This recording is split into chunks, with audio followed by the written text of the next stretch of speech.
आप सभी का देवभूमि DRPS न्यूज में स्वागत है। भारत में सोशल मीडिया पर कुछ युवाओं का सड़क पर नाक रगड़वा कर सजा देने का एक वीडियो तेजी से वायरल हो रहा है। वीडियो में 8 से 9 युवकों को एक व्यक्ति द्वारा एक निजी प्रतिष्ठान के आगे कान पकड़वा कर सड़क पर नाक रगड़ने और माफ़ी मांगने की हिदायत दे दी जा रही है, जिसको सुनकर नवयुवक वैसा ही कर रहे हैं जैसा हिदायत देने वाले व्यक्ति उनसे कह रहा है। जानकारी के मुताबिक बीते दिनों चंपावत के एक व्यवसायी के साथ क्षेत्र के कुछ युवाओं के द्वारा मारपीट करी गई थी। उक्त घटना को लेकर कोतवाली चंपावत में मुकदमा भी दर्ज किया गया था तथा 30 जुलाई को दोनों पक्षों में समझौता होने के उपरांत युवाओं के परिजनों द्वारा अपने युवाओं को समझा बुझाकर भविष्य में ऐसी गलती न करने हेतु हिदायत देते हुए दिन दहाड़े सड़क में यह सजा दी गई। वीडियो में साफ देखा जा रहा है कि कुछ लोगों के द्वारा 9 युवाओं से सड़क पर नाक रगड़ी जा रही है, कान पकड़कर उठक बैठक कराई जा रही है। जो वीडियो पूरे क्षेत्र में चर्चा का विषय बना है, पर यह स्पष्ट नहीं हो पाया कि सजा देने वाले लोग युवाओं के परिजन हैं या कोई और। इस वीडियो पर आम लोगों की अलग अलग प्रतिक्रियाएं आ रही हैं। लोगों का कहना है ऐसे खुलेआम सजा देना उचित नहीं है। अगर युवाओं ने गलती करी थी तो उनको घर पर भी समझाया जा सकता था, पर इस प्रकार बीच सड़क में दिन दहाड़े सजा देना काफ़ी गलत बात है। वहीं इस मामले में चंपावत के CO ऑपरेशन अभिनय चौधरी संज्ञान लेते हुए मीडिया को जानकारी दी कि इस घटना में युवकों के परिजनों द्वारा माफ़ी मंगवाई गई है, परंतु माफ़ी मंगवाने का तरीका गलत है।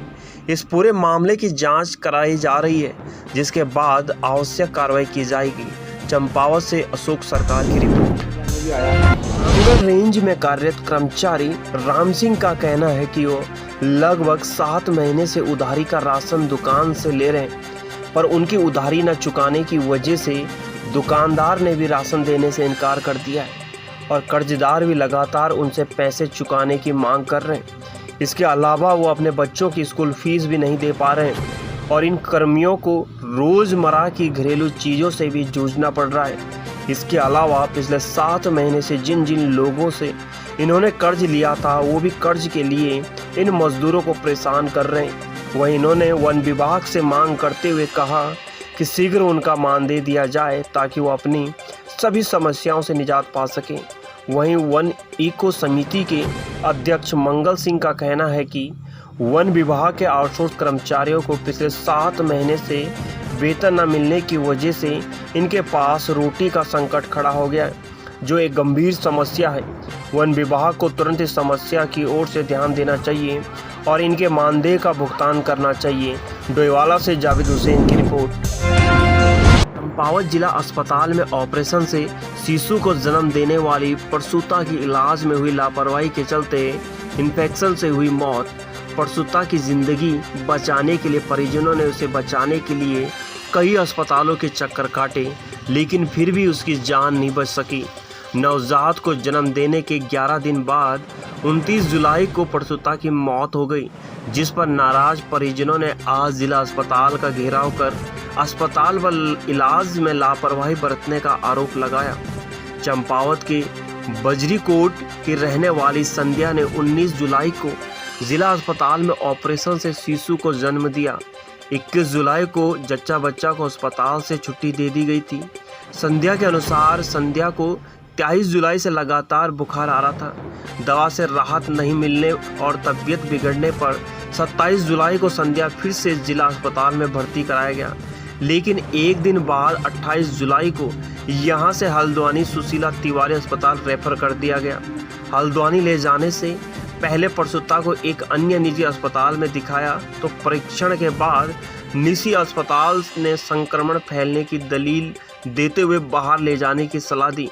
परिजनों का कहना है कि हल्द्वानी के सुशीला तिवारी अस्पताल के जवाब देने के बाद 29 जुलाई को संध्या को बरेली के भोजपुरा में एक निजी अस्पताल ले गए, जहां डॉक्टरों ने संक्रमण फैलने से शरीर के अधिकांश अंगों के काम नहीं करने की जानकारी दी।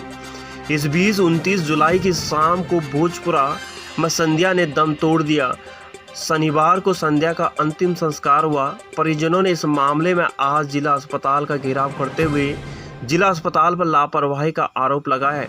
उनका आरोप है कि प्रसव के दौरान लापरवाही और बाद रेफर करने में की गई देरी की वजह से संध्या की जान गई है। बताते चले कि संध्या के पति सीआरपीएफ के जवान हैं और इस समय छत्तीसगढ़ में पोस्टेड है। संध्या का परिवार इस समय संध्या के 11 दिन की नवजात बच्ची को संभालने की कोशिश में लगा है। वहीं इस पूरे मामले पर मीडिया को जानकारी देते हुए जिला चिकित्सा अधिकारी के अग्रवाल ने बताया कि प्रसूता महिला को पहले इलाज के बाद घर भेज दिया गया था। दोबारा भर्ती होने के समय महिला को बुखार आ रहा था, जिसका इलाज किए जाने के बीच ही महिला के परिजन उसको बाहर के अस्पताल में ले गए, जहां महिला की मौत हो गई। परिजनों की शिकायत पर इस मामले में जांच कमेटी बनाई जा रही है, जो 1 हफ्ते के अंदर पूरे मामले की जांच कर उसकी रिपोर्ट देगी। इसके बाद आवश्यक कदम उठाए जाएंगे। चंपावत से अशोक सरकार की रिपोर्ट। राजाजी राष्ट्रीय पार्क से सिटी ग्राम पंचायत मरखम ग्रांट के ग्रामीणों ने इको सेंसिटिव जोन से ग्राम पंचायत को बाहर करने के लिए तहसीलदार को ज्ञापन सौंपा। पूर्व प्रधान परविंदर सिंह ने कहा कि इस इको सेंसिटिव जोन में हमारे ग्राम पंचायत के कई गांव आ रहे हैं। इससे हमारे गांव के ग्रामीणों को कई परेशानियों का सामना करना पड़ेगा। इससे ग्रामीणों को अपने घर बनाने, शादी करने के लिए भी वन विभाग से परमिशन लेनी पड़ेगी। इस इको सेंसिटिव जोन में ग्राम पंचायत की योजनाओं पूरी तरह रुक सकती है, जिससे क्षेत्रीय जनता को बहुत परेशानियों का सामना करना पड़ेगा। उन्होंने कहा कि सभी ग्रामीण इसका पूरा विरोध करते हैं और अगर हमारा क्षेत्र इको सेंसिटिव जोन से बाहर नहीं होता है तो हम इसमें जन आंदोलन करेंगे। डोईवाला से जावेद हुसैन की रिपोर्ट। सितारगंज और नानक मत्ता में कलश यात्रा बड़ी धूमधाम के साथ निकाली गई। शिव सेवा कांवड़ समिति के तत्वाधान में निकाली सैकड़ों महिलाओं ने कलश यात्रा। 5 दिवसीय रुद्राक्ष अभिषेक का आयोजन शुरू। शिव कांवड़ सेवा समिति के द्वारा कलश यात्रा का आयोजन 5 दिवसीय रुद्राभिषेक के उपलक्ष्य में महिलाओं ने पारंपरिक वेशभूषा में कलश यात्रा निकाली, जो कि मोनी बाबा मंदिर से शुरू होकर किच्छा रोड माता संतईश्वरी देवी मंदिर से वापस मोनी बाबा मंदिर पहुंची। यहां पर कलश स्थापित किए। सोमवार से 5 दिवसीय रुद्राभिषेक एवं हवन का आयोजन किया।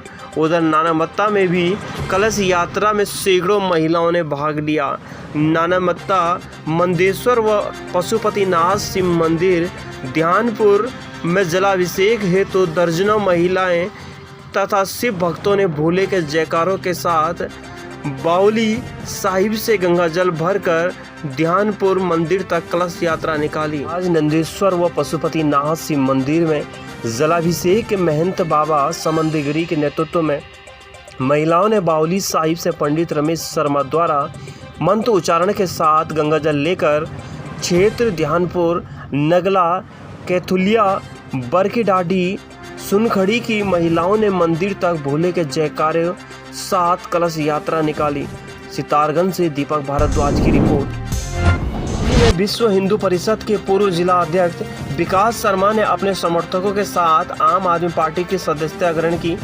प्रदेश प्रभारी दिनेश मोहिनिया और अन्य पदाधिकारियों ने पार्टी में आए लोगों का स्वागत किया। रुड़की के रामनगर चुंगी के समीप स्थित कार्यक्रम में प्रदेश प्रभारी दिनेश मोहिनिया ने कहा कि आम आदमी की अपेक्षा को पूरा करने के लिए आम आदमी पार्टी हर भरसक प्रयास करेगी। आम आदमी को शिक्षा, स्वास्थ्य, पानी और बिजली की मांग करता है, लेकिन यहाँ की सरकार ये मूलभूत सुविधाएं भी उपलब्ध नहीं करा पाए। उन्होंने कहा कि प्रदेश में स्वास्थ्य सुविधाओं की स्थायी बदहर और दिल्ली में स्वास्थ्य सुविधाओं का लाभ लोग ले रहे हैं। अब प्रदेश में सरकारों को बदलने की ज़रूरत है।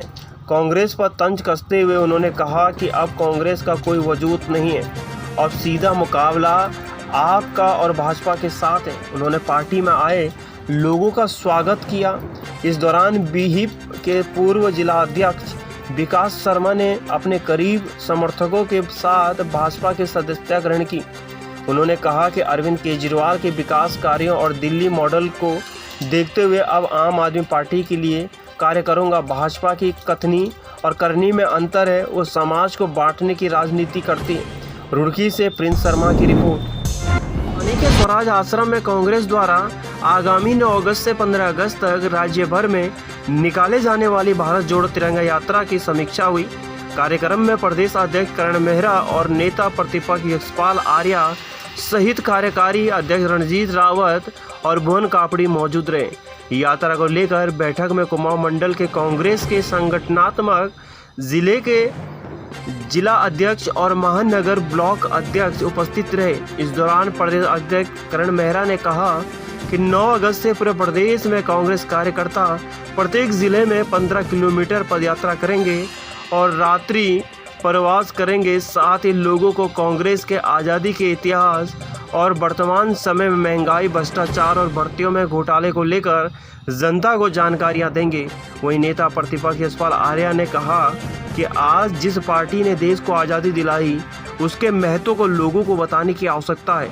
खासकर युवा पीढ़ी को भारत जोड़ो तिरंगा यात्रा के तहत कांग्रेस द्वारा आज़ादी के लिए संघर्ष को याद दिलाया जाएगा। इसके अलावा उत्तराखंड में इस यात्रा के संयोजक पूर्व विधानसभा अध्यक्ष गोविंद सिंह कंजवाल ने कहा कि पूरे प्रदेश में यह यात्रा 9 अगस्त से शुरू होगी और 15 अगस्त तक चलेगी। सभी बड़े नेता गांव में, कस्बों में रात्रि प्रवास भी करेंगे।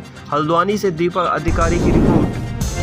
सरोवर नगरी नैनीताल के भवाली नैनीताल मार्ग पर विगत दिनों बारिश के चलते पहाड़ से पत्थर एवं मलबा आ जाने से यातायात पूरी तरह बंद हो गया, जबकि प्रशासन द्वारा दिन रात जेसीबी मशीन से मलबा हटाने का कार्य किया जा रहा है। इस कर्म में मंडलायुक्त कुमाऊं दीपक रावत एवं डीआईजी कुमाऊं नीलेश आनंद भरने ने भवाली और नैनीताल के बीच पाइंस के पास वन विभाग के व्यू पॉइंट से 50 मीटर भवाली की तरफ बीते शुक्रवार को लैंडस्लाइड से लगभग 30 मीटर के क्षेत्र में भूस्खलन होने से भवाली एवं नैनीताल से आने जाने वाले लोगों को काफ़ी दिक्कतों का सामना करना पड़ रहा है, जिसका संज्ञान लेते हुए मंडलायुक्त एवं डीआईजी ने संयुक्त रूप से भूस्खलन क्षेत्र का स्तरीय निरीक्षण कर संबंधित अधिकारियों से विस्तृत रूप से कार्यों की जानकारी लेते हुए आवश्यक दिशा निर्देश दिए। निरीक्षण के दौरान उन्होंने लोक निर्माण विभाग के अधिशासी अभियंता दीपक गुप्ता को निर्देश दिए कि